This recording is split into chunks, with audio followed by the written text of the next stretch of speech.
This is the video review for the Transformers Masterpiece Toys R Us exclusive Hot Rod figure.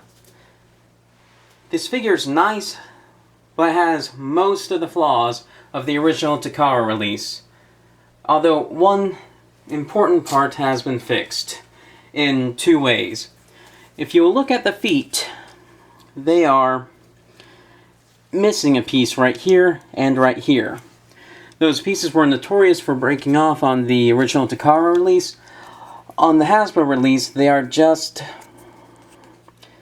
put on with little plugs, so they go on and off very easily.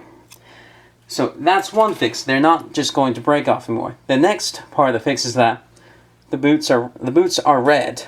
So rather than the Takara release where it's black, black, and black, it's red, red, and red. So if you take this side of the boot off, it still looks good.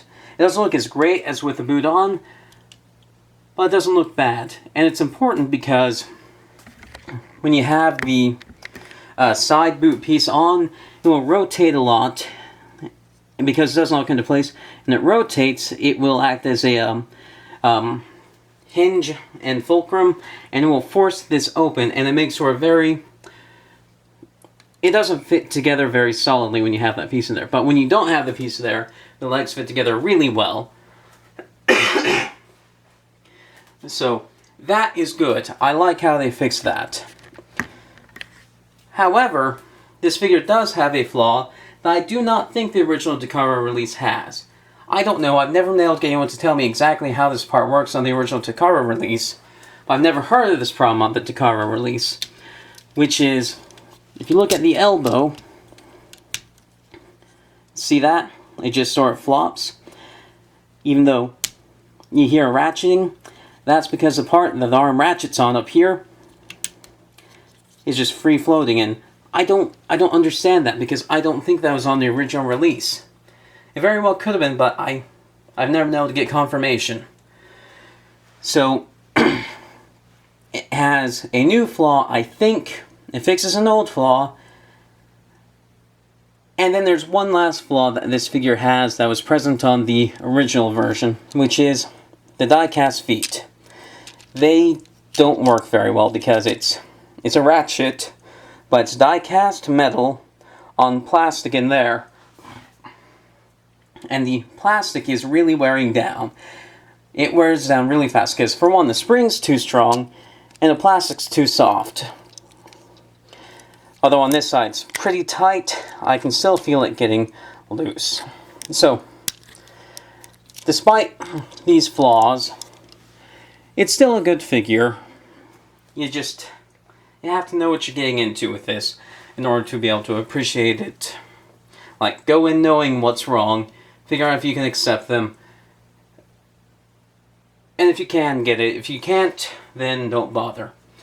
Now, as far as articulation, he has shoulder, he has bicep swivel, he also has out the shoulder, and he has a double hinged elbow. He has movable fingers, so they're all together, and a movable thumb. His wrist can turn and bend in.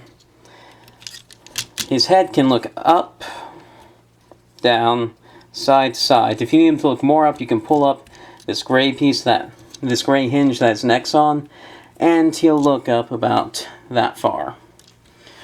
He has a waist swivel, but after a while of turning, it starts to look a little bit weird. His legs can go forward and back, out to the side, rotate above the knee, and I really like this joint. It's really tight, it's a nice ratchet, it sounds good, but it doesn't limit you because it has enough gradation in its turning. Then he has a double hinged knee. He has a rotation below the knee. He has a side-to-side foot joint and multiple up and downs in the feet. He has one up here, and then the actual ankle. Two of them are transformation joints, but they really help with him staying stable. Really help with getting his feet where they need to go. Now, he also has the transformation to Rodimus Prime. The way that's done is you bend up his spoiler, you rotate his knees down one notch. Really, you can only go down one notch. It's hardly noticeable. Then you lift up the face, and then springs out the older face, and then claps it down, and you have Rodimus Prime. I prefer the Hot Rod face, and I like the longer legs. They allow for a little bit more range, especially since it keeps this from getting in the way because it doesn't push on this until a few clicks later. But overall, it's very underwhelming. The final gimmick this figure has in this mode is, if you open this, you can see a little matrix inside. You can't really hold it, and it does not open. Now, as far as accessories, this figure comes with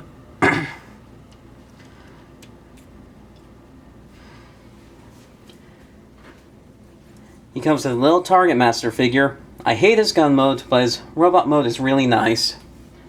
He comes with 2 guns, these, and they combine together. Despite popular belief, they combine together very well. He comes with a bigger matrix that does open. I think this is based off of the Masterpiece Prime matrix. He comes with a welding thing and a spinny blade thing. Those are for a hand swap gimmick this guy has, where, like a lot of the old Beast Wars figures, the hand flips around to be like with a depth charge from a hand to a drill.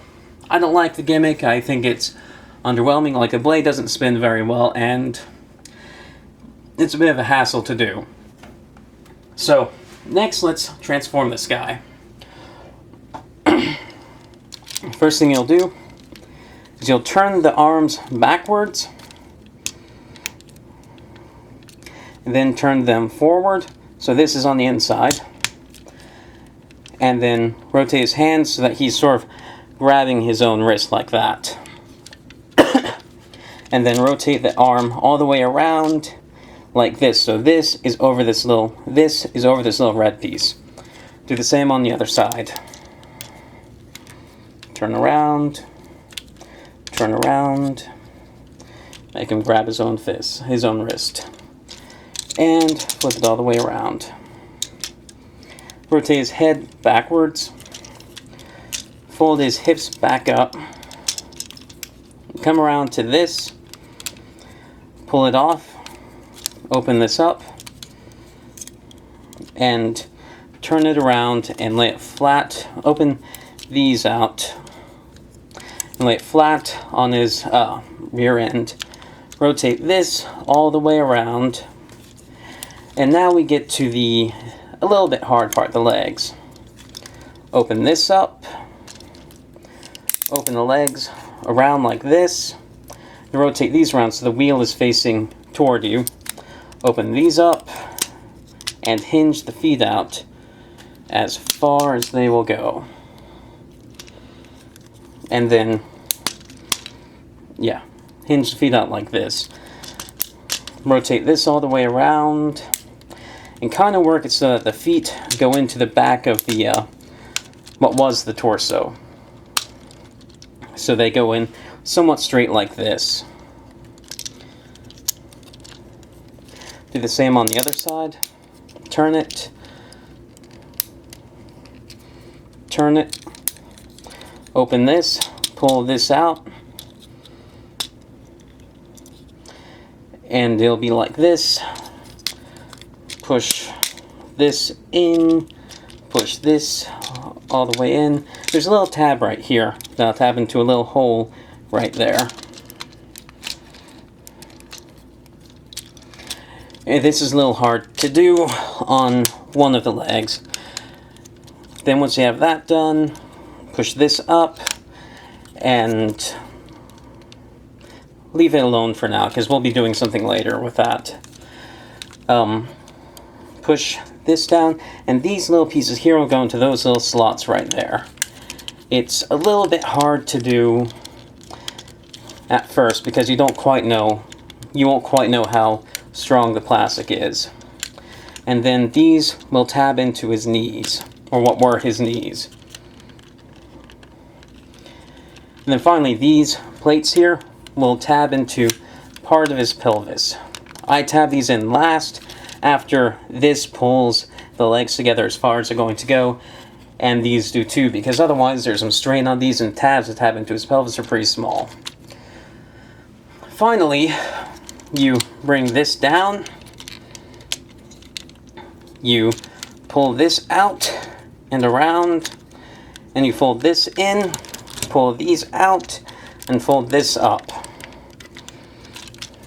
You will take these, turn them around, open up these little panels right here, and push these in. And these arms will tab into a little tab right there. Then this will close over here, pull this up, turn it around, tab it in. Do the same thing to this side. Ratchet it down to there, push this in, turn this around, and tab it in. And this is mostly done. The only thing left is to pull the rear wheels out.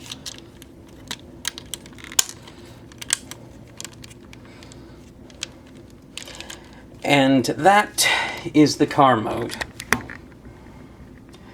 Unlike with the Takara release, I have not read many reports of this car mode not being able to balance on all wheels. Like, I can almost always get this thing to go up as far as it needs to do, and I can always get clearance.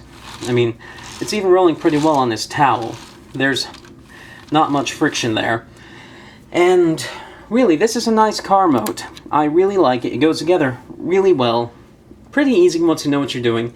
Just a little bit hard to do on camera because I have to reach around the camera. Try and make sure it's on screen and still pay attention to what I'm doing. The big flaw with this mode is this does not go down quite so well as it should. Like, there's a bit of a gap there.